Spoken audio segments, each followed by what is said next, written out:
right, welcome guys. Welcome to yet another Leadership Satsang. Thank you so much for joining in. Tuesdays have become the best day of the week for me, and 7:30 is what I really look forward to. So thank you so much for making it so special for me and for being a part of Leadership Satsang community. This is a satsang because I'm in your company, a good company, and leadership because I think that's one of the most important skills to develop. It is also a life skill to become a good leader. My name is Yukti Kapoor Mehndiratha. You guys know me. I'm your leadership coach, and it is not only my profession but my passion to help people to discover themselves so that they can be not just great leaders but also great human beings. Thank you so much for taking on this challenge to be a better version of who you are. Today, we're going to talk about something which is a very big question, a big challenge a lot of people face, and that is how to deal with emotions when you are in the face of a conflict or a disagreement. So, where did this come from? We do effective leadership webinars every month where we talk about how to communicate in a professional environment, how to not be misunderstood, and various other aspects of communication. What is the basic framework of communication? So if you want to join in the month of Feb, we'll have it again. That will be on 12th of Feb. If you want to be a part of the webinar, then make sure that you register. My team will share the link with you in this live today, and we'll do it a few times in the next 30 minutes so that you don't miss the bus. So in one of these webinars, somebody asked me this question that, Yukti, uh, I understand conflict is unavoidable, but how do I deal with my emotions when I'm in the face of conflict? And I thought that answer deserves to be put out there because it will be very useful for you to learn how to manage this as well. So are you guys ready? If you are, let's first get to know you a little bit. If you can very quickly tell me which location you're joining us from. Let's see, I want to just have a look at the location. Where are you guys joining us from? Mumbai, Delhi, Kanpur, Indore. Let's see. Okay, Delhi. Is it still cold in Delhi? Mumbai is getting warmer again. Okay, Delhi. What about the rest? Megha, I know Megha is from Delhi. Megha, welcome back. Always good to have you here. Anju, where are you joining us from? Rakesh, good to have you back. Anju is joining us from Dubai. Awesome. Thank you, Anju. Good to have you here. Let's see. What about the rest? Quickly tell me your location. Lucknow. Wah, wah, Nawabi, Lucknow. I think that's one place I have to visit. Have to, Anurag. Make sure that happens. Okay. Maybe you can just invite me for a workshop there. Would love to meet you guys in Lucknow. Okay, super. London, Raj, thank you for joining us from London. Wonderful. Hi, Anoop. Anuj Kumar is joining us from Cochin. Great. Thank you, guys. A very good evening, good morning, depending on where you are, which part of the world you're in. But irrespective of the part of the world that you are in right now, one big part of leadership remains managing emotions. If you understand how to do that, if you understand how to manage conflicts better, and in the middle of it all, deal with your emotions, then a large part of the challenges that we face as leaders can be dealt with. So I'm going to talk about exactly that, but let's first do a reality check, status quo. So tell me, guys, on a scale of 10, 10 being the highest, how well do you think you're able to deal with your emotions when you're in the face of a conflict, when you are facing a disagreement? How well are you able to deal with your emotions? 10 on this scale means you're a rock star. You deal with emotions really well. And 1 means you're really struggling with it. This is what takes away every other strength you have. So on the scale of 1 to 10, very quickly give me a number. Anurag, what is it for you? Prashant, what's it for you? What is that number on a scale of 10? How well do you think you can deal with emotions? And it's always good to have a bit of balanced self-assessment. You know what I mean?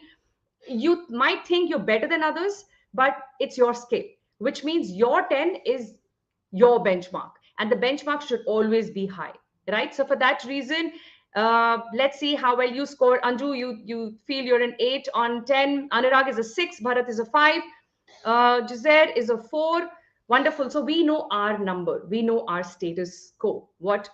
How do we deal with emotions so that we know what is the scope for improvement? What is it that I can learn to go towards 10 on this scale?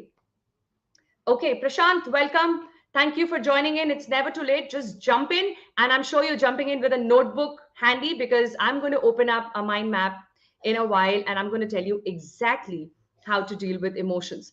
Wonderful. So now that you know your number, Prashant is a 5. Let us very quickly understand how to deal with this better. If you are watching this live later on, make sure that you pause and put your number down. It's really, really important for us to know how things are so that we understand how things should be, how they will be after we learn a few things and we kind of pick up some tools and techniques to be better leaders. So look at the statement here, guys, very carefully. Dealing with emotions while facing disagreements. I want to split this into two keywords. One is emotions, dealing with what? Emotions while facing disagreement. So let me look at disagreement first. Disagreement is a good news. It's a good news that somebody disagrees with you. Why? Because it means people care for you. They care to convince you to get your agreement because your agreement matters. And that is why they're spending all that effort and energy in getting into a conflict with you. You will not bother to have a conflict with somebody whose view doesn't matter. If a person doesn't matter, if their views, opinions don't matter, if that relationship doesn't matter, would you care to have a conflict? Maybe you will give it a pass. Are you with me? Conflict is a good news because conflict tells you that you are important. You are important to that person. You are important for the discussion that is going on. You are important to be convinced. It's important to hear your point of view. And because somebody is listening to you, they realize that they don't agree. Hence the disagreement or the conflict. There is a huge myth around organizations with good culture. So, at SBY Academy, my organization, our vision from the time we started the business was to make every organization we serve a great place to work, which means a great culture. Now, a great culture organization is not always a very happy, giggly organization where people are just always smiling and laughing and hugging and loving each other. Absolutely not. In fact, on the contrary, a great place to work or an organization with a good culture is the one that invites conflict, that designs conflict in their structure. Because conflict brings in creative ideas. Conflict involves and includes people. Conflict is a good sign. It becomes a problem, it becomes a bad news when we don't know how to deal with it. Now, there are different approaches to deal with conflicts, and we can park that aside for another day. And I will take you through what those different approaches are, maybe in some other live session. But today, I want to pick up this question that was a part of one of the communication webinars we did that we do every month, where somebody wanted to know, irrespective of the approach, what do I do with my emotions that comes in the way all the time? And that takes me to the second part of our discussion, and that is emotions. How do I deal with emotions? So let us first start with understanding what are these emotions we are really talking about. What do we feel? And then we will get to how do we deal with it, right? So when you are in a disagreement, there are 4 possible emotions you can feel. Why don't I come back to you and ask you, what do you feel when you are in a disagreement? How do you feel about it? Let's have your response in the chat box. How do you feel when you're in a disagreement? How do you feel when you are in the middle of it? You may want to recollect the last disagreement or conflict you had. How did that make you feel? Did it make you feel angry, intimidated? Did it make you feel disappointed? Or did it hurt your ego? How did you really feel about it when you are in the conflict and we're talking about dealing with emotions. What are these emotions that you're trying to deal with? Let's have that in the chat box. Very quickly, guys. Tell me, Anju, Prakash, Priya, how do you guys feel? It hurts your ego. Yeah, it hurts your ego a lot, right? That, hey, listen, I know what I'm saying. How can I be challenged? I am the subject matter expert. Or how can I be challenged the way I've been challenged? Or how can I be challenged in front of so many people, the place where I'm being challenged, right? So you feel unaccepted, Anju. Absolutely. You think that, hey, you know what? I mean, people don't agree with me. Are they not accepting me for what I know, who I am?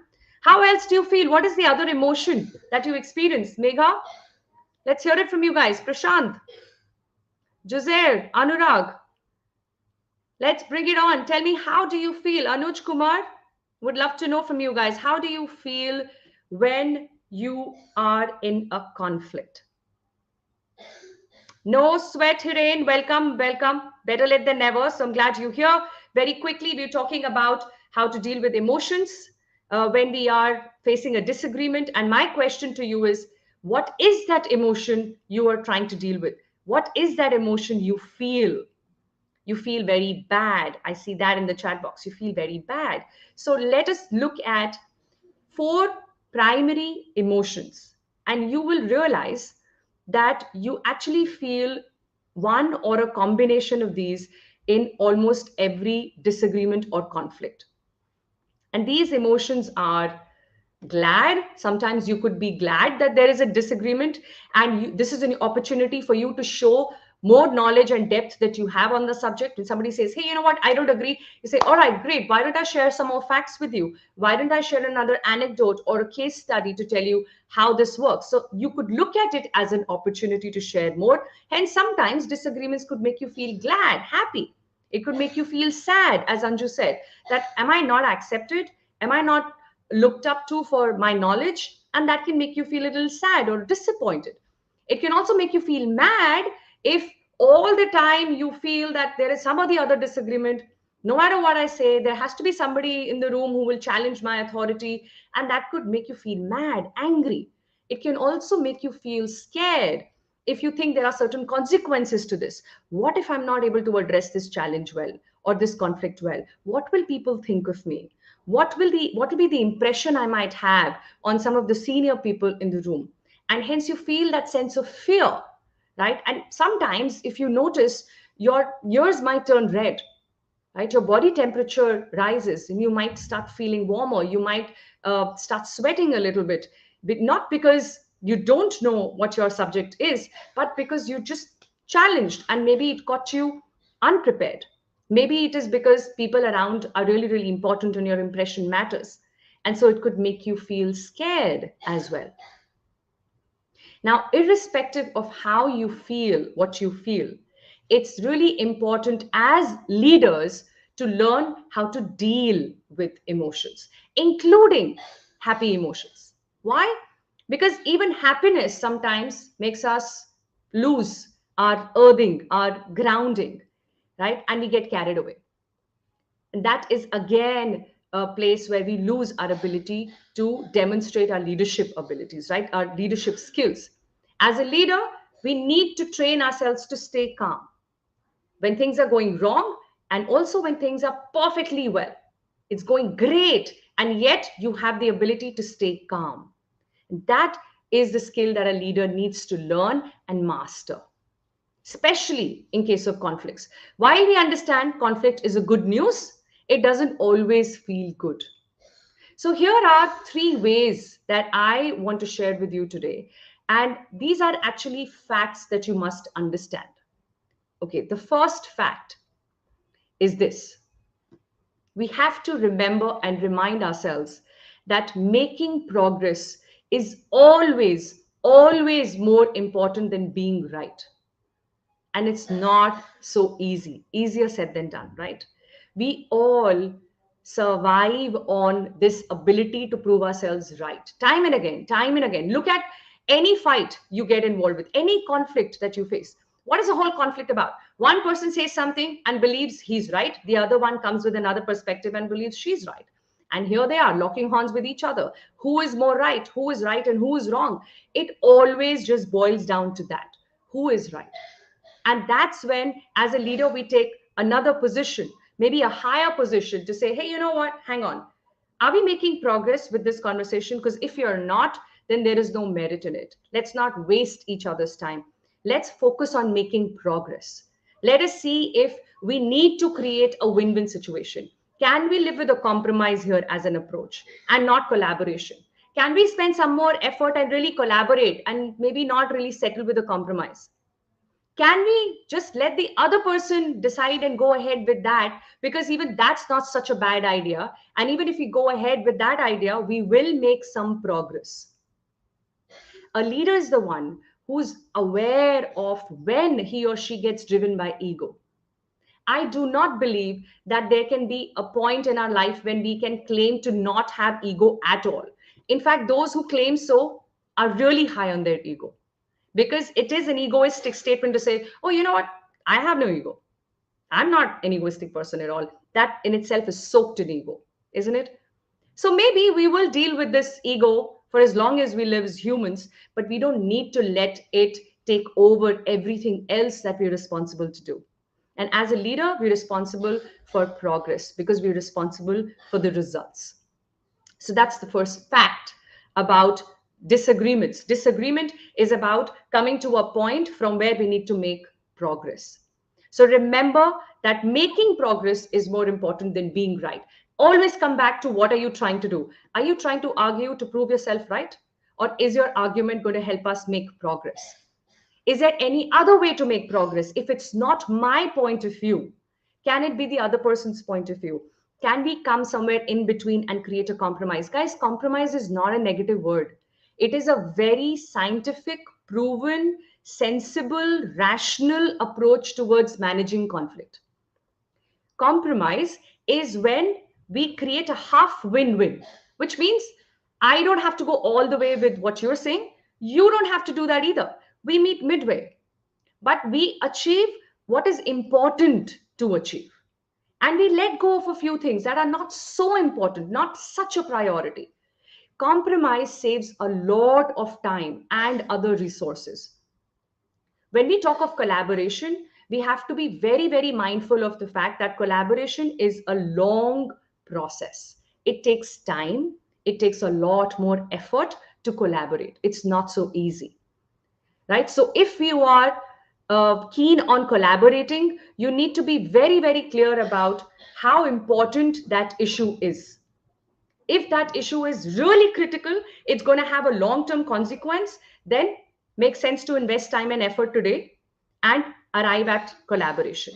But if it is not something that is such a huge decision to make, and it is like a small part of the process, compromise could be a great strategy. We come to a point where we create a half win-win, move on to the next thing, right? And that's a call you need to take as a leader. So that's fact number one, tip number one. Always focus on making progress over being right. How is this resonating with you guys? Before I move on to my second tip, and just as powerful, the need to be right. How strongly do you feel that? Say very strongly, or not so much, or not at all, wherever you are with that. And let's be honest here, guys, because whenever we indulge in any learning, you know, the way that learning gets into our system is through self-reflection. And in the process of reflection, there is no image management required. None at all, right? So the last thing on your mind should be, how should I write? Should I share it with the group or not? What will they think about me? Trust me, we really give ourselves way too much importance because nobody's thinking about us. We are not thinking about ourselves enough. Then why should anybody else think about us, right? So in an environment where you're learning and you're reflecting upon where I am, be very, very brutally honest about it. So with that level of honesty, tell me, do you strongly feel that compromise is not, you strongly feel that compromise is not a negative word? Okay, great. Sometimes you are seen as weak, as you give away. Yeah, Anil, I agree with you. I agree. But that's where maturity reflects of, and I'm again saying, leader is not necessarily somebody who sits at the top of the pyramid. Leader can be found anywhere in this pyramid. It is the maturity with which one manages conflicts, one manages discussions. It's that maturity you bring into a discussion. That is what makes you a leader. So while there will be a few who might look at you to say, hey, you know what, looks like Anil has given up, Anil knows that there's a bigger cause there, right? He knows that, you know what, we can't lock horns all the time. It's not about me, it's about the organization, it's about the team, it's about making progress. Sometimes we're just into proving ourselves right. Mega, absolutely. It's so true. In fact, it's more often than we're ready to accept, right? Being right is the biggest enemy that we have built for ourselves. It is how the mind takes control over us. The moment you drop this righteousness, the need to be right, you will invite a lot more happiness and a lot more peace and results, right? Super. Okay, let's get on to the second tip that I want to share. Are you ready for that? Just give me a ready in the chat box. Hi, Vipin, good to have you here. Let's have a ready in the chat box if you're ready for the second one. Second powerful tip and strategy to deal with emotions when you are facing disagreements. How many of us are ready? Let me see my live audience. I love live audience because I value the fact that you make time to join me live. Thank you so much for doing that.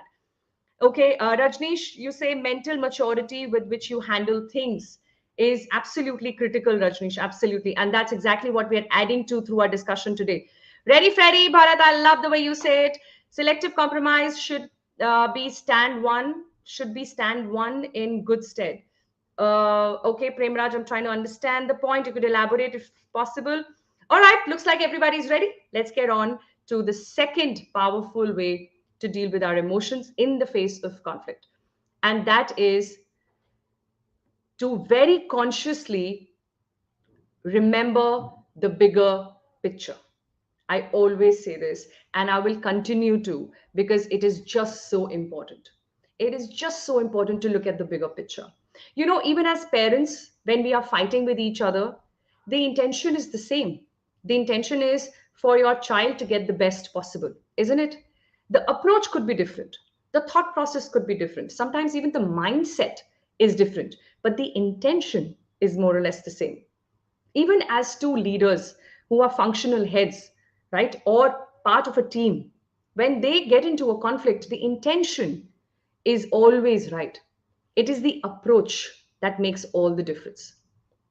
And how do we align the approach? How do we pick the right approach? The right approach is not decided by your own leadership style or your personality style. No, that's a wrong criteria to decide the approach.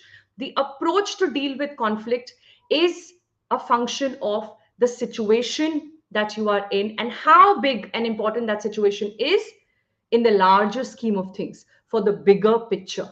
What is the bigger picture? Always go back to this question. I'm locking horns right now in this situation. I'm feeling bad. I'm feeling unaccepted. What's the bigger picture? What's the bigger picture? And what is important when I look at the bigger picture? What is it that I need out of this meeting, out of this discussion, out of this disagreement? What will progress look like? And that's when I realize that I cannot be a showstopper. I am not somebody who should create a bottleneck in the system because I'm senior and I know better. And so that's where the buck should stop. Not necessary. Because if it was, then you didn't need a team anyway. Team is when you need more people, more intellect, more intelligence, more creativity to come in together to create something that no one person can. And that's why it is said, no one is as good as all of us. So when you are saying such things, it's important to act upon it as well. And trust me, true character comes out only when you're in the face of discomfort. I will say this again. True character comes out only when you are in the face of discomfort. In your comfort zone, it is very easy to be goody goody. It's very easy to say all the right things. It's very easy to show how you live your principles and your values. Those values and principles actually come into play when you are in a conflict, when you are out of your comfort zone. What do you do then is who you are, is what your character is. And character always needs to be worked upon. There is no one character one has. Character is something that you keep polishing, like a piece of diamond. You would just keep polishing so that it keeps shining, and dust will keep settling back on it, and you will keep cleaning it up, and you will keep polishing it. How do you do that? Through learning. How do you do that? Through self awareness, through self reflection, by looking at yourself like a fly on the wall and say, hey, you know what, this was not the best way to deal with the situation.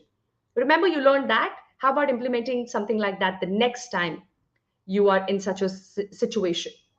That is polishing. That is cleaning up some dust. You might not be able to put your best foot forward all the time, but the fact that you realized that you couldn't, and you realize it faster and faster, sooner and sooner, is an indication of you making progress. Progress over being a better leader. Progress in terms of becoming a better person, a better father or a mother, a better son or a daughter, a better person, a better individual. And that reflects in the way you lead, the way you carry yourself, the way you become a team member, a team player. So, with that said, let me share the last and final tip that will help you immensely to deal with your emotions in the face of conflict. All right, let's see if you're ready for that. I'm picking on some comments before I get there. But the other side, people let you feel that you have lost. Anurag, that's exactly where we need to decide what kind of a battle do I need to choose for myself. Is it about who kills who? Because I'm not here to kill, I'm here to create. And if I'm dealing with people who don't have the maturity to create, the least I can do to control the damage is not to get into who kills who fight. And that's where it's not easy to become that bigger person. But you choose to do that. And that is the reason why you choose to be in a session like this. And that is the reason why you choose to look at yourself, assess yourself. The other person you're talking about would not do this, is not here. Do you see the difference? And do you think this will pay off? Absolutely, yes. The best part is that your character is seldom talked about in your presence. Your character builds your reputation, and reputation is what people say when you're not in the room. What people say about you when you're not in the room is your reputation. And that's where it is discussed, Anurag. That, you know what? He just knows where to argue. Every time we lock horns, Anurag brings us to the bigger picture and shows that, hey, you know what? Hang on, we're not making progress. If what I'm saying is not making sense to you, where do we meet? How do we create a solution? How do we get going? Whether it's a personal conflict or a professional conflict, it's about two people hell bent on proving themselves right. When one of them, which is you, decides to look at the bigger picture, you both land up achieving more. And that's the whole crux, the power of leadership. Right? With that, let's get to the last tip. And here is the last tip. I want you to remember it as an acronym, because acronyms really help us to learn faster and retain it much better. And I call it as Q-tip. I know some of you here in the room have been following me, a part of a lot of other workshops and programs that I run. So you know what Q-tip is. But for those who are connecting with me for the first time or have not been part of this journey with me for too long, Q-tip is a very, very powerful tool that can be used in multiple ways. Today, I want to tell you how to use it in this situation where you have to deal with your negative emotions, your feeling bad and disappointments when there is a conflict or disagreement. Q-tip stands for quit taking it personally. Quit taking it personally. When somebody is challenging your point of view, they are challenging your view, not you. When somebody is challenging the knowledge you're sharing, they're challenging the knowledge, not you. It is not about you. It's about what you are saying. It's about what you are suggesting. The less you make it personal, the more it gets visible to people in terms of what really needs to be looked at. Are you understanding? It's not about you. So you have to get yourself out of the picture, out of the equation, out of your own way. And now see, what is this whole conflict about? You're challenging what I'm saying because of what I'm saying, not because I am saying it. And that's a full game changer. It turns around things like that. So remember, guys, quit taking it personally. And that will be my last takeaway for today's live. Thank you so much for joining in. I hope you remember that making progress is always, always more important than being right. Bigger picture is your compass, your North Star, whenever you get stuck anywhere in your life. And Q-tip reminds you that you need to quit taking it personally because everything is not about you. And when you understand that, you don't become a showstopper for your own self and your own growth. So thank you so much, guys. We're doing another effective communication webinar on 12th of Feb. If you are keen, then please do connect with me. And there are links shared in the chat box. You can click and be a part of it. Don't miss it. It's a very, very detailed course we do. So thank you so much for joining Leadership Satsang. I'm going to see you at the same place, same time, next Tuesday with yet another question. Until then, feel free to share your questions with me on my email, yukti@sbyacademy.com. Thank you so much. God bless you all. Thank you.